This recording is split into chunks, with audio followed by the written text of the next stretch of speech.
what ends up happening is this whole $1, $100, $100,000 quickly starts to dwindle away. Welcome back to Build Your Business with Brittany, the real estate agent training series where we turn hustle into closings and knowledge into confidence. I'm Brittany Handura, real estate agent, coach, and investor, and I'm here to make real estate easy for you. I want to help you build a business you love and a life you're proud of. Let's dive in and level up your real estate game starting now. Where do your commission dollars go?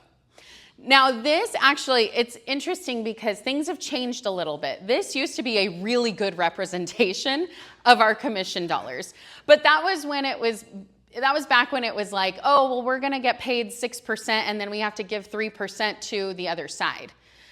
Now things have changed. So if you say, okay, let's talk about only what you're getting. Where do your commission dollars go? As soon as you get paid, what happens? Well, you have expenses that you have to cover. You have things that you've paid for. Maybe you have photos that you paid for on a listing. Maybe you have your transaction coordinator that you need to spend money on. Maybe you need to buy a gift for your client. Expenses come up. And we have regular expenses. We have to pay our phone bills. We have to pay for our cars. We have to pay for our computers. We have to pay for our software programs. These expenses always come up, so we have to make sure that we're accounting for them. Brokerage fees. So this is going to be any kind of a split that you have, any fees that you have per transaction, any kind of storage fees, anything like that. Your brokerage is going to take that before you even get a paycheck. You're not even going to see it. So that's already going to be gone. Then we need to invest back into our business. We need to start building those reserves. We need to be able to pay for those fixed expenses. We need to know how much it costs to run our business so that we can invest back into it and know where that money is going. Also, we will talk about that later, so put a pin in that one. Taxes. Taxes, taxes, taxes. I hear a lot of agents who say, oh, I just don't even think about taxes until I really have to. And I'm like, yikes, okay. I get that. I have been there. I am there sometimes. I'm like, I don't want to think about it. I don't want to know. If we switch our focus and really think, I only have to pay taxes when I make money. So if I'm making money, this is a positive thing. This is a blessing for me. Thank you that I have to pay taxes. Because when I do I do QuickBooks and like my software, my money programs, it tells me how much I owe in quarterly taxes. And it's really sad when I see that number at 0, because that means I didn't make any money. I want to be making money. I want to be having to pay taxes because I want to make sure that I am making money. The only reason taxes hurt us is when we're not planning ahead for them. But number one, remember, you're supposed to be paying quarterly taxes because you're self-employed. And so by the end of the year, you really shouldn't have to worry about taxes. You're paying as you go. And number two, if every single commission dollar you get, you put aside a portion for taxes, it's not going to hurt as bad as if at the end of the year you're slapped with a huge tax bill. That's when it hurts. That's when you're like, ooh, what did I do? And again, been there. I know how that is. And then after all of that, then you get to take home some money. So what ends up happening is this whole $1, $100, $100,000 quickly starts to dwindle away. Oftentimes, what I kind of do in my head when I know that I have a commission coming is I think, okay, how much is the total GCI, gross commission income? It's going to be $20,000. I think in my head, okay, then I'm going to be able to take home about $10,000, half, because I know that I have to pay all of these things. Sometimes it's even less than that if I know that I have other things to pay, because at KW we have a cap where you only have to pay your split up until a certain amount, and then it's capped. But if I haven't reached that yet, I have to make sure that I'm putting aside all of these fees until I cap. And then 100% comes to me. Then I get a little bit more. But it's still, I have to still count all of these things, my expenses, my fees, my investing back into my business, my taxes, all of that before I can figure out how much is going into my pocket. How much am I taking home? We talked about investing back into your business. So what does that look like? Now, I always say, think about it as 30, 30, 30, and then that extra 10% for you math whizzes is for you to spend on whatever you want. So 30 is investing back into your business. 30% is going to taxes. 30% is going to be your take home. And then you have 10% to do what you want. So maybe you say, hey, I really want to get serious about this debt payoff. Every time I get paid, I'm going to take 10% and put it toward my debt. Or I'm going to take 10% and put it toward my business. Or I'm going to take 10% and put it toward my savings to buy an investment property. Whatever it is, you have that extra 10% to do whatever you want with. So let's talk about the 30% that you're putting back into your business. Where does that go? What's important to spend money on? Because remember, we're talking about lowering your expenses, and you got to spend money to make money, right? Now, that's only true for that's not generally true. I'm not out here advocating spend as much money as you can, because if you throw money at bad things, you're not going to get a good return. You want to think of your money as an investment, meaning it should be giving you money back. So if you're spending money on something that does not give you something back, whether it's your time, your energy, your money, then you want to cut it out. So what are some things that we need to invest back into our business? Our marketing. We always need to be marketing. We always need to be spending money. And before we have money, because we always say don't spend money until you make money. So before you're spending a ton of money, spend your time. Use that time to be lead generating. Use that time to be figuring out what is it that you are going to spend money on. Let me tell you, you don't want to spend money on these leads that people are saying, oh, you're going to get these leads. It's referral only. You don't have to spend a dime. It's probably not true. The best marketing tools, the best lead tools are going to be your SOI, open houses, things that actually cost you in time. That's going to be your best lead generating source. Number one, when you get started, but also forevermore. Statistically, we know that your SOI, your sphere of influence, and open houses are the top top two ways that you are going to get your business from now until you're a top producer, $1 million real estate agent. You are going to get it from your SOI and from open houses. And we still have to spend money on marketing. So what does that look like? You need to focus on what it is that your marketing tactic is going to be.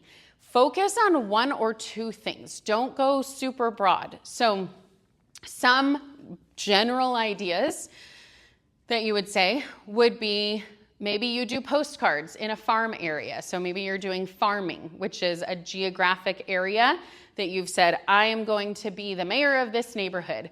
And you want to start with a small area and then grow once you have a return on that. So you don't want to grow it until you start to see a return. So postcards for marketing, maybe it is, and that's including sending out direct mail. Maybe it's client events. Maybe it is social media. Maybe it is, I don't know, I'm trying to think of some other things off the top of my head. I can't think of anything else, but there are a million things to do for your marketing tactics. And so you have to think about what is the one or two things you're going to do. Don't make it any more than one or two things, because remember, your SOI and open houses should already be that. You don't need any more than 4 to focus on at a time. Wait until something takes off and then double down on that. But you're always spending money on marketing. Number 2, education. Now, there's tons of free education out there. There are podcasts. There's my YouTube videos. Check out my YouTube videos. There's, YouTube is full of real estate education. But there's also things you can pay for, like conferences, books you can buy, things like that that are going to be great for networking. It's going to be, conferences are going to be great for networking, not necessarily buying books. But you want to make sure that you're investing in your education. And remember that investing in your education can look like time. It doesn't have to be spending thousands of dollars to go to these conferences. Before we continue, I want to remind you that if you're looking for even more real estate resources like an open house roadmap or a social media content calendar, then click the freebie link below because I have all kinds of resources to make real estate easy for you. Don't forget to like and subscribe. Now let's jump back in. Your systems. You want to pay for systems that work. So for us at KW, we have Command. You already are paying for that. You should be understanding that system, putting time, energy, and effort into learning about how it can work for you and your business. But there are also systems outside of your CRM, which would be things that make your life easier, make your business run more smoothly, or give you an investment back in your time or money. So some of the things that I use that I think are very helpful with this are things like Calendly. I talk to you guys about this all the time. I love Calendly because basically I'm able to send out a link and say, hey, choose a time that works for you. And I'm never gonna be double booked. I'm never gonna have to go back and forth to be like, oh, does this work for you? No, it doesn't work for me. I have a doctor appointment that day. What about this time? No, that doesn't work for me. I'm just sending it out and saying, figure it out. So that's my time that I get back. So I'm very happy with that. I also use it to put it for if people want to schedule a listing appointment with me, a buyer's appointment with me, anything like that. It's always on my social media so people can use it to book anything really with me. A call, they can schedule a call with me to talk about anything. This is definitely a system that I have benefited from. And some people would say, well, I don't need to do that. I don't have so much going on that I can't go back and forth a couple times to schedule a meeting. Great. If that's you, don't pay for it. I pay for things like Canva, which is doing, like graphic design kind of stuff. I think it's worth it for me because I do a lot of it. I do a lot on there. Now there's a free version that you don't have to pay for. And so maybe you say, I can use it, but I don't use a lot of it. So again, you're just thinking of what is it that's going to make your business run more smoothly and invest in that. And it's okay to spend money on that, but you have to remember that it needs to come back to you. You need to see a return on your investment in either time or money. And then number 4, invest in people. This can look like 1,000 different things. Maybe this is at the beginning of your career, maybe this is you're investing your time with people. Maybe it looks like joining a volunteer organization. Maybe it looks like spending your time and meeting with people. And if this grows your business, great. Maybe later on in your career, you're saying, I'm going to be taking out 3 people a week to coffee to just have conversations to help my SOI, help build that up. So I'm just pouring back into these relationships. So that's money that you're spending, taking people out to coffee or lunch or dinner. That's money that you're spending. Maybe later it's going to look like paying for a virtual assistant. Maybe it's going to be looking for like paying for a full-time assistant. So there are different things that this might look like, but you have to invest in people, whatever that looks like for you at this stage of your business. I would say for most people starting off, what this looks like is going out to coffee, taking somebody to coffee who is a potential client, who's your SOI. They don't have to, they could be a forever lifelong renter, but forever lifelong renters know other people. Your job is to get to know your SOI's SOI.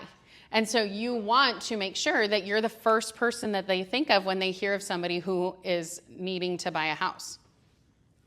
So investing back in people. So when we talk about investing back in your business, remember it's 30% of whatever commission dollar you get is going back into your business. And here are just a couple of the things of what you should be investing back into your business. All right, so now let's jump back to the steps to financial freedom. We're kind of jumping all over the place. This should be before, but that's okay. All right, so the steps to financial freedom is that, number one, that 30-30-30. As soon as you get paid, you're splitting that up. So before you even take anything home, 30% is going back to your business. From there, 30% is going to your taxes. Now remember, you're only being taxed on your take-home pay. So if you're putting 30% to your business, you're only going to be taxed on the bottom 60%, 70%. Can't do math. You're only going to be taxed on that. So you don't have to say 30% of your GCI. You're saying 30% of what you're bringing home. That's just a little pro tip for you. 30-30-30. So 30% to your business, 30% to taxes, 30% to your personal, and then 10% for whatever you want it to be. Number two, have proper coverage. Medical, long-term care, disability, your car insurance, your home insurance. When we talk about real estate, you are the asset. You have to make sure that you are protected, because if something happens to you, you have to make sure that you have money coming in somehow, some way. Otherwise, I mean, this could be a catastrophic disaster for your personal life. So make sure you have proper coverage in these things.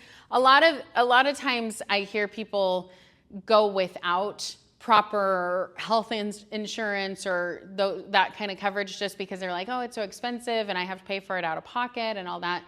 And I just tell them it's not worth it, because you are the only one who's paying for your life at this point. And if something happened to you because you're in real estate, there's nobody who's going to come bail you out. Your job is not going to offer anything for you long term. Number three, pay off consumer debt and don't carry a balance again. So it's okay if you're working toward that. Remember, you don't have to say, okay, tomorrow I'm not spending another dime. I'm paying off all my debt and I'm gonna only eat beans and rice. If that's what you want, you can do that, absolutely. But the idea is more of the mindset. I'm not going to carry a balance. I don't want to be spending all this money. You want to think about, first, do no harm. Don't continue getting yourself into more and more and more and more debt. So stop spending money on that. Then your next step is going to be to pay it off in chunks at a time. Number three, save. Have 6 months to 1 year of savings. So remember, when we're thinking about this right now, I upped this. We talked about 3 to 6 months, but eventually you'll want to have 6 months to 1 year in savings, because as we have seen in the past and as we're seeing right now, we're in turbulent times. For a lot of people, this is going to mean that this season is going to be a tough one for them. This season being this year. We don't know how long this is going to last. And so we want to make sure that we have 6 months to 1 year saved up. But again, the first step is going to be 3 to 6 months. So don't worry about saying, oh my gosh, I have to save up expenses for a whole year. Don't focus on that right now. Focus on just 3 months and then pay off some debt, then 6 months, and then build it up to a year. Save for investments. You have to make sure that you are putting money aside in some kind of investments for the future, because you have to be really, really intentional about your future when you're in real estate. You don't have a company 401k sitting there for you or a pension. You have to be proactive and intentional about this. Number 6, invest in real estate. So again, if this isn't for you, that's okay, and it should be. You're in real estate. You should be investing in real estate in one way or another. You don't have to be a landlord, and you can. You don't have to be a lender lending it out as a bank, and you can. You don't have to do flipping, and you can. There's all kinds of things that you can do in real estate as an investment strategy. Figure out which one feels the best for you, learn the rules, and then take action. I hope that helped. And don't forget, we're here live every Tuesday at 9:30 a.m. Pacific Standard Time. Join me live to get your questions answered in real time by registering at the link in the description below. Let's keep building, growing, and closing those deals. And don't forget to like and subscribe and share this with another agent who needs this. You've got this, and I've got you. And I'll see you in the next video.